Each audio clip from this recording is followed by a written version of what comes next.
Chapter VTX Murder XXX.NJ. Dans cette deuxième partie, Amin est le méchant qui fait pleurer Dong-chan. Vu, capturé et bloqué. Le professeur lui a donné l'ordre de cacher ses yeux. Amin l'attend dehors, et son nouveau regard parvient à l'hypnotiser. Et c'est ainsi que commence Rameau de Spéculo. Si le regard de Dong-chan a pu hypnotiser Amin et le laisser paralysé, profitez de ce état pour vous abonner et liker fortement la vidéo afin de ne rien rater. Allez-y. Amin est coincé parce que ses amis lui reprochent d'avoir trop poussé ses soupçons. Il commence lui-même à douter s'être dit que il ne fait pas confiance à celui-ci était un coup trop bas. La situation devient extrêmement gênante quand le supposé dur à cuire craque et commence à pleurer devant tout le monde. Amin reste choqué en réalisant que ces mots ont vraiment brisé Dong-chan. Ses amis finissent par confirmer qu'il n'a pas de malice, il est simplement un vrai sentimental. Amin se retrouve comme le méchant de l'histoire, s'ayant jugé si mal le pleurnichard du groupe. Après le drame, Dong-chan tente de s'éclaircir l'esprit en pédalant à toute vitesse pour digérer ce moment difficile. Tout semble aller normalement jusqu'à ce que quelque chose sur le chemin l'oblige à freiner brusquement. Un flashback nous révèle que l'apparence de Dong-chan n'est pas anodine, mais le résultat d'une rencontre avec un prétendu professeur qui l'a abreuvé d'éloges. L'homme lui a vendu l'histoire selon laquelle ses yeux avaient un charme particulier, gagnant sa confiance grâce à une aura de mentor que Dong-chan a acceptée sans hésitation. Avant de partir, l'homme lui a donné une instruction assez troublante, cacher son regard, et faire semblant de ne rien savoir jusqu'à ce qu'il revienne le chercher. Fut une manipulation totale, mais le garçon accepta la promesse d'attendre dans l'ombre comme s'il s'agissait d'une mission sacrée.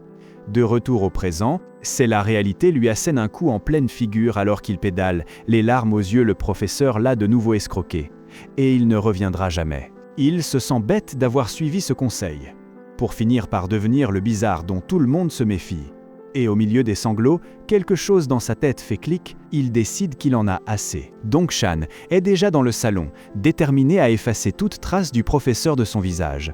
Le coiffeur remarque un changement radical d'ambiance, presque comme s'il fermait un cycle après une rupture difficile. L'homme lui redonne un peu de confiance en lui disant qu'il a de beaux yeux et qu'il fait bien de les montrer, lui donnant ainsi la poussée nécessaire qu'il attendait tant. Mais le destin a un timing terrible. Juste au moment où le changement commence, Amin entre dans le salon, et le cœur de Dong-chan manque un battement. Paniqué à mort, il se cache où il peut pour qu'on ne le voie pas dans cet état vulnérable. Tandis que Dong-chan devient invisible sous une serviette, Amin s'assoit sur sa chaise avec toute l'assurance du monde. Le coiffeur suppose simplement que son client précédent a changé d'avis et se met à travailler sur le nouveau, sans se douter du drame qui se cache à moins d'un mètre. Dong-chan est au bord de l'effondrement nerveux sous la serviette, tout en écoutant Amin bavarder tranquillement avec le coiffeur sur le fait que Séoul était bien plus stressant que ce nouvel endroit. Le coiffeur passe en mode potiniste et Amin lui explique qu'il a rejoint le club de cinéma, se faisant féliciter pour avoir tout le look d'un acteur principal dans n'importe quel film. Mais le ton change complètement quand Amin avoue qu'il se sent mal parce qu'il a jugé un garçon du club et lui a dit des choses qui ont vraiment blessé ses sentiments. C'est un changement total d'attitude. Amin reconnaît qu'il a été grossier par simple préjugé et décide qu'à peine il revoit Dong-chan, il lui demandera pardon pour tout malentendu. Amin termina sa coupe et s'en va en se sentant énormément, laissant le coiffeur assez perplexe face au garçon toujours figé sous la serviette. C'est un soulagement temporaire pour Dong-chan, mais la tension de tout avoir entendu le laisse en train de digérer l'information. De retour en classe, Amin et son ami sont plongés dans leur rôle de cinéaste, discutant des lieux rétro pour leur projet. On sent que le club est leur lieu sûr, du moins jusqu'à ce que le professeur leur jette un seau d'eau froide avec l'annonce des examens partiels. Au bord de l'effondrement, le groupe tente de organiser une sortie au karaoké pour ne pas craquer avant d'étudier, mais la réalité frappe Amin de la manière la plus inattendue. Sa mère l'appelle pour lui annoncer que leurs familles sont amies et que Dong-chan l'attend à la porte de l'école pour rentrer ensemble. Cette fois, la nuit tombe enfin, il n'a plus aucun moyen d'éviter le rendez-vous qui le mettait tellement mal à l'aise. Iji le laisse seul avec ses nerfs et Amin réalise qu'il n'a personne d'autre à qui demander conseil. Il doit aller à la porte et affronter la situation seul, même s'il est au bord de l'effondrement intérieur. En arrivant à l'entrée, il voit Dong-chan, mais le changement d'apparence est si radical que Amin hésite une seconde, se demandant s'il s'agit bien de lui. Les accessoires sont les mêmes, mais l'énergie qu'il dégage est tout autre. Quand enfin il voit ses yeux clairs, Amin reste complètement figé. Un moment de tension pure où il oublie toute culpabilité et reste simplement figé, fixant ce qu'il décrit comme un regard profond qui l'hypnotise. Après s'être rendu compte qu'il le fixait comme un fou, le malaise le gagne et il ne sait pas comment s'approcher. Au lieu de saluer comme une personne normale, il choisit l'option lâche, il sort son téléphone. L'appelle pour briser la glace sans avoir à affronter la situation en face. Amin choisit l'option la plus lâche et l'appelle au téléphone en étant à mi-mètre de distance. Dong-chan répond sans comprendre et lui demande ce qui se passe, parce qu'il se regarde littéralement en face. À cet instant, Amin reste figé. Une fois de plus, il sent que le regard de Dong-chan est profond comme un océan, et cela le laisse totalement déstabilisé. Le nouveau look lui a tellement changé son aura qu'il le voit désormais comme une sorte d'apparition mystique sous la pluie. Après le moment gênant, les deux finissent par se retrouver dans le champ où leur mère travaille la terre. Le soleil se couche et les femmes s'aperçoivent aussitôt que l'atmosphère entre ces deux-là est lourde. Bien qu'elle leur demande s'ils se sont disputés, ils préfèrent feindre l'ignorance et garder leur distance. Mais le destin est cruel, Dong-chan doit transporter Amin à vélo, et ils n'ont pas d'autre choix que d'avaler leur orgueil pour terminer le trajet ensemble. Amin est en proie d'une crise de nerfs sur la banquette arrière, la proximité physique l'étouffant. Il fixe la nuque de Dong-chan et réalise que, malgré son nouvel aspect, l'essence de son ami reste exactement la même qu'avant. Amin ne peut plus se retenir et lâche la question qui le ronge. S'est-il coupé les cheveux à cause de ce qu'il lui a dit sur la méfiance? Dong-chan se fige complètement et le nie farouchement, affirmant qu'il ne l'a fait que parce que les cheveux lui gênaient. Mais c'est clair qu'il l'a frappé là où ça fait le plus mal. En voyant Dong-chan rougir de gêne, Amin se détend et éclate de rire. Il vient de confirmer que son ami n'a absolument pas changé. Dong-chan passe en mode grognon et lui demande de cesser de parler pour pouvoir voyager en paix. Mais cette petite crise ne fait que le rendre encore plus prévisible. Amin remarque que Dong-chan a les oreilles rouges de timidité et n'a pas mieux idée que de le pincer, faisant que le vélo commence à tanguer dangereusement. Juste au moment où ils sont sur le point de tomber à cause de leurs bêtises, un chat lui barre la route et la situation dégénère complètement. L'accident de vélo se révèle finalement le moindre de ses soucis car les mères ne leur laissent pas de répit et les envoient directement travailler dans les champs.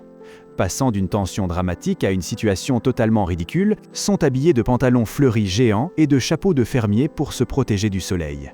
Amin tente de s'attendrir en se remémorant l'odeur de l'herbe du voyage, mais la réalité de l'engrais l'atteint de la pire manière. Il finit par pleurer de dégoût total en réalisant qu'il s'était souillé les mains avec cette mixture répugnante. La vibe poétique s'est éteinte en un instant. Dong-chan profite de l'occasion pour s'excuser d'un vieux malentendu avec un contenant de nourriture et Amin, voulant être le bon type, en passe même d'encenser le look de ses pantalons larges. Mais Dong-chan n'est pas d'humeur à bavarder, l'ignore complètement et le laisse parler seul, laissant clairement entendre que la relation reste un désastre. Pendant qu'il travaille, une lumière s'allume dans l'esprit d'Amin, qui fait le lien avec un comportement très suspect que Dong-chan avait eu par le passé. Avec cette nouvelle suspicion en tête, il le bloque net et l'affronte du regard. Sérieux, il est convaincu que Dong-chan sait bien plus que ce qu'il avoue. Amin est ébloui en comparant le regard de Dong-chan au paysage profond, sentant que sa présence est presque irréelle. Il se souvient de leur rencontre à l'école et trouve incroyable qu'un type comme lui l'attende avec une telle sérénité. Bien sûr, les mères sentent le malaise à des kilomètres et demandent s'ils se sont disputés. Mais ils ne font qu'un geste de mépris coordonné. Ils restent dans leur bulle de tension tout en feignant devant les dames que leur relation est brisée. De nouveau en vélo, le contact physique fait exploser la poitrine d'Amin de nervosité. Il est perdu dans une totale confusion, car son corps ne répond pas comme son esprit, et ses battements le trahissent mal. Le regardant de près, Amin est de plus en plus convaincu que Dong-chan se comporte exactement comme la personne qu'il a en tête. Il ne peut plus supporter plus longtemps ce mystère et l'interrompt pour lui arracher la vérité, une fois pour toutes. Amin va droit au but et lui demande s'il s'est coupé les cheveux à cause de son manque de confiance, et bien que Dong-chan tente de faire semblant d'être normal, ses nerfs le trahissent mal. Amin prend plaisir à voir qu'il a le contrôle. Cesse moque de la facilité avec laquelle il peut l'embarrasser, et même s'encourage à pincer l'oreille pour le pousser définitivement à bout. Mais l'excès de confiance paie toujours un chat apparaît de nulle part, et le jeu se termine par un crash désastreux contre le sol. La tension du moment disparaît pour laisser place au ridicule total, quand les mères les obligent à mettre des pantalons fleuris et de gigantes chapeaux qui leur ôtent tout vestige de style. Sans dignité et avec cette tenue de grand-mère, les deux n'ont d'autre choix que de s'atteler à répandre du fertilisant en avalant leur fierté pour terminer la journée. Fragment de narration. Amin traverse le pire moment de réalité de sa vie. Fragment de narration. Il passait de sentir l'odeur fraîche de l'herbe sur son vélo. Fragment de narration à avaler l'odeur âcre d'engrais pur. Le contraste entre son souvenir romantique et cette réalité nauséabonde le met au bord de l'effondrement. Fragment de narration. Dong-chan tente de détendre l'atmosphère et s'excuse pour une vieille querelle en offrant des sandwichs pour que la fête se poursuive en paix. Fragment de narration. Amin essaie de faire celui qui s'en fiche, mais se met à recalculer quand l'autre lui dit que ses pantalons de grand-mère lui vont bien. Fragment de narration puis lui coupe le visage. Et fragmento de narration. D'un coup, un souvenir étrange libère à Amin une pièce essentielle du puzzle. Fragmento de narration à propos de quelqu'un rôdant parmi les déchets. Il réalise que l'attitude de Dong-chan n'est pas une coïncidence et qu'il y a bien autre chose de sombre en jeu. Fragmento de narration. Amin décide de cesser de tourner autour du pot et l'affronte directement.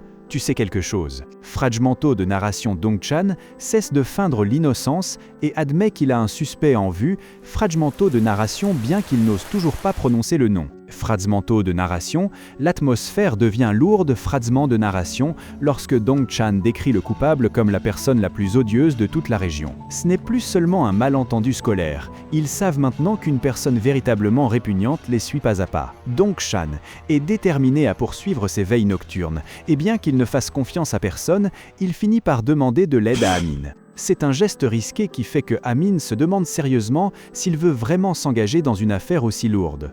Le lendemain, Amin arrive tôt, en espérant croiser Dong-chan, mais le gamin passe à côté de lui en vélo comme s'il était invisible. Amin doit courir comme un fou jusqu'au parking, juste pour l'attraper et lui reprocher son attitude. Dong-chan l'accueille avec un regard dégoûté total, mais admet qu'aujourd'hui il a décidé de briser sa routine habituelle. Amin réalise que l'autre baisse sa garde et ne peut s'empêcher de sourire victorieusement, car il sent enfin qu'il commence à réussir à créer un lien. Juste au moment où il tente d'avoir une conversation normale entre collègues sur les casiers et les coupes de cheveux, Iji apparaît et reste figé abasourdi en les voyant ensemble. Son expression « Qu'est-ce qui se passe ici ?» résume à merveille le sentiment de tous voir ces deux-là cohabiter et la révélation la plus inattendue de la semaine. Le secret n'a duré que 2 secondes, car dès qu'ils sont entrés, tout le monde s'est passé le renseignement sur le nouveau look. Un chaos total s'installe, les autres élèves l'assaillent pour voir ses yeux. Et Dong-chan, qui déteste être au centre de l'attention, panique et s'enfuit en courant. Une fois en classe, la situation devient extrêmement embarrassante. Dong-chan est complètement bloqué sur son banc, tandis que les autres l'entourent comme s'il était une attraction de foire. Amin, observant tout de l'extérieur, réalise que son plan de l'aider à socialiser lui a rebondi en pleine figure. Iji est indignée, elle le connaît depuis 3 ans et ne l'a jamais vu de face, alors que Amin sait déjà à quoi il ressemblait au collège. Entre récriminations et soupçons, elle reste plongée dans la réflexion, avec une ambiance très sérieuse. Au final, Amin reste avec une seule question existentielle: si à l'école secondaire Dong-chan était un garçon ordinaire au visage dégagé. Quelque chose de très lourd doit s'être produit durant ces années pour qu'il ait choisi de se cacher du monde ainsi. À la fin des cours, Amin invente n'importe quelle excuse pour se débarrasser de ses amis et rester seul en classe. Son priorité a complètement changé et maintenant il ne pense qu'à ce que devient Dong-chan. Il le trouve endormi sur un banc et dès qu'il le réveille, à peine ouvert les yeux, le garçon tente instinctivement de se couvrir le visage.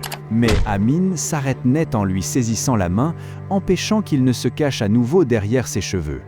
Avec un sourire assez serein, il lui dit que la nouvelle coupe lui va très bien et qu'il n'a pas besoin de se cacher. Dong-chan est presque bouleversé, on sent que ce geste de confiance l'a profondément touché et l'a laissé totalement déstabilisé. De retour sur le terrain, habillé pour le travail pénible, la conversation devient sérieuse sur le harceleur. Dong-chan avoue qu'il a déjà un suspect à l'œil et, bien qu'il n'en est pas encore certain, il dit que c'est le type le plus détestable de toute la région. Dong-chan est déterminé à capturer le suspect et, avant que Amin puisse trouver une excuse, l'engage à l'aider lors de ses prochaines veilles nocturnes. Le lendemain, Amin se lève tôt pour le rejoindre, mais le gamin passe à côté de lui en vélo, l'ignorant comme s'il était un poteau électrique.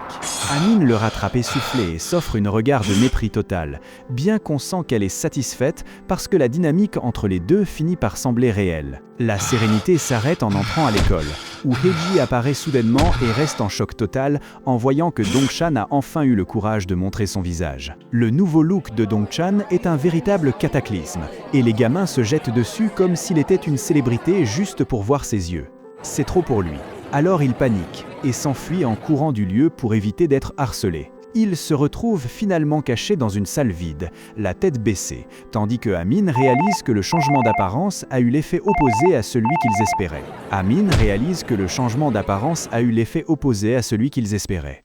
Au lieu de passer inaperçu, tout le monde fixe maintenant son regard sur lui. Iji est furieuse parce qu'elle le connaît depuis 3 ans et ne l'a jamais vu le visage, alors que Amin y est parvenu en étant le nouveau venu. Dans sa colère, elle lâche qu'ils sont ensemble depuis le lycée, donnant à Amin la pièce manquante du puzzle. Amin reste à analyser le climat lourd de Heiji et en arrive à une conclusion évidente, Amin reste à analyser le climat lourd de Heiji et parvient à une évidence, quelque chose de très trouble. C'est produit à Dong-chan à cette époque pour qu'il ait décidé d'enterrer cette entité sous sa frange pendant si longtemps. Amin sait que Dong-chan ne va pas bien. Alors il invente rapidement une excuse pour renvoyer Heiji et les autres. Il doit le trouver seul pour apaiser les tensions avant que la situation lui échappe. Il le trouve complètement effondré dans une salle vide. À peine l'a-t-il réveillé que Dong-chan entre en panique et tente de se couvrir le visage à nouveau. C'est le reflet de quelqu'un qui n'a pas encore digéré le choc d'avoir été exposé devant tout le monde. Amin lui bloque brusquement la main. Il lui lança un compliment direct. Il lui dit qu'elle avait bonne allure et qu'elle cesse de se cacher. Ce geste fut si sincère que le cœur de Dong-chan s'emballa et il resta figé, train de recalculer tout en place. Chapter VXX Murder XXX PNG. Ouf, quel moment tendu. Si le gosse a enfin arrêté de cacher son identité sous sa frange, arrête de cacher ce soutien et donne-lui un bon pouce levé à la vidéo. Abonnez-vous pour ne rien rater et commentez quel autre joyau vous voulez que je vous raconte. À bientôt les gars!